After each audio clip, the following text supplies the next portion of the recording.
نحمده ونصلي على رسوله الكريم اما بعد فاعوذ بالله من الشیطان الرجیم بسم اللہ الرحمن الرحیم۔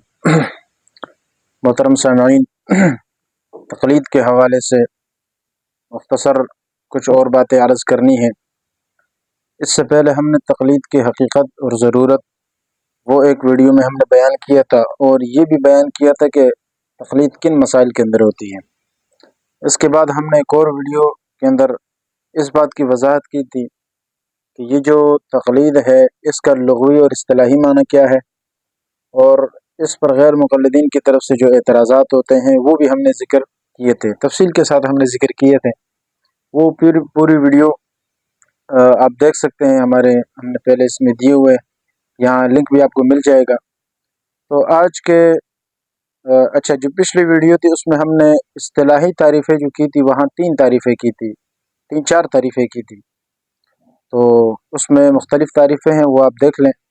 آج ایک اور تعریف جو آپ کے سامنے ذکر کرنی ہے، اور تقلید کی مزید جو وضاحت ہے وہ آپ کے سامنے آ جائے گی، کیونکہ تقلید کا مسئلہ بہت اہم مسئلہ ہے۔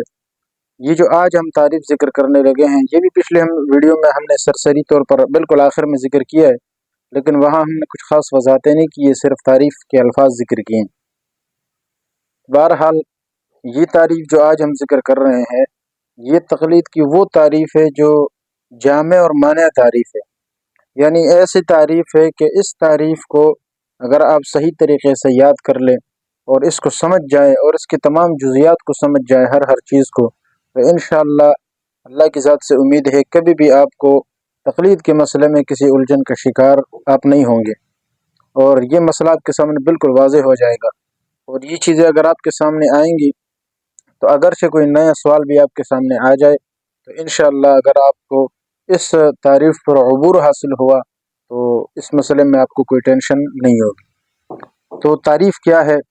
تعریف یہ ہے کہ مسائل اجتہادیہ میں ایک غیر مجتہد کا ایک ایسے مجتہد کے مفتبہی مسائل کو بلا مطالبہ دلیل ماننا کہ جس کا مجتہد ہونا دلیل شرعی سے ثابت ہو، اور اس کا مذہب وہ اصولاً اور فروعاً مدون ہو کر تواتر کے ساتھ مقلد تک پہنچا ہو۔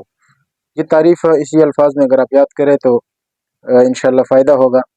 اب یہ جو الفاظ ہے اس میں تقریباً 7 قیودات ہیں، ایک قید پر آپ غور کر لیں، اور اس میں بہت زیادہ تشریحات ہے، انشاءاللہ وہ بھی ہم مختصر طور پر ذکر کریں گے۔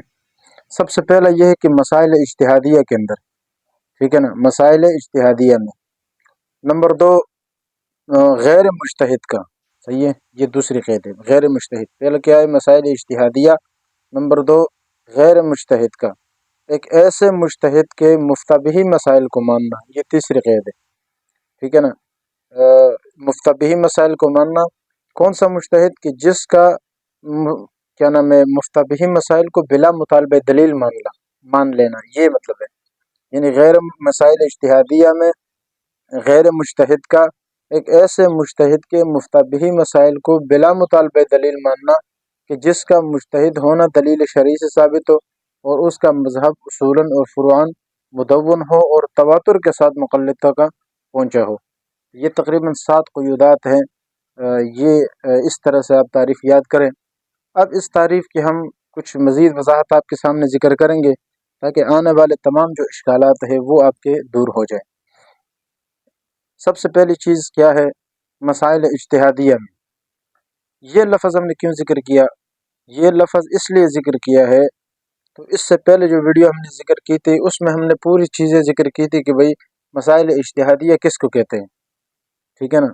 یعنی بنیادی جو مسئلہ ہے وہ ہمارا یہ ہے کہ تقلید ہم ان مسائل میں کرتے ہیں جو مسائل اجتہادیہ ہے، غیر واضح مسائل ہے، ٹھیک ہے نا۔ تو ان مسائل کے اندر اب وہ کون سے ہیں، کتنے ہیں، وہ پچھلی ویڈیو میں ہم نے بیان کیا کہ وہ 5 طرح کے مسائل ہیں: مسائل غیر منصوصہ، مسائل منصوصہ متعارضہ، مسائل منصوصہ مجملہ، مسائل منصوصہ محتمل التاویل، مسائل منصوصہ غیر متعینۃ الاحکام، ٹھیک ہے نا۔ اور اس طرح ایک اور بھی قسم ہے، یہ 5 قسمیں ہم نے بیان کی تھی، اور وہاں ہم نے مثالیں بھی ذکر کی تھی۔ میں ایک سوال آپ کے سامنے، مختصر 2 3 سوالات ہیں وہ آپ کے سامنے ذکر کرتا ہوں۔ اس تعریف کا کیا فائدہ ہے وہ میں آپ کے سامنے ذکر کر رہا ہوں، کیونکہ پہلے قید ہم نے کیا لگایا، یعنی مسائل اجتہادیہ میں تقلید ہوگی،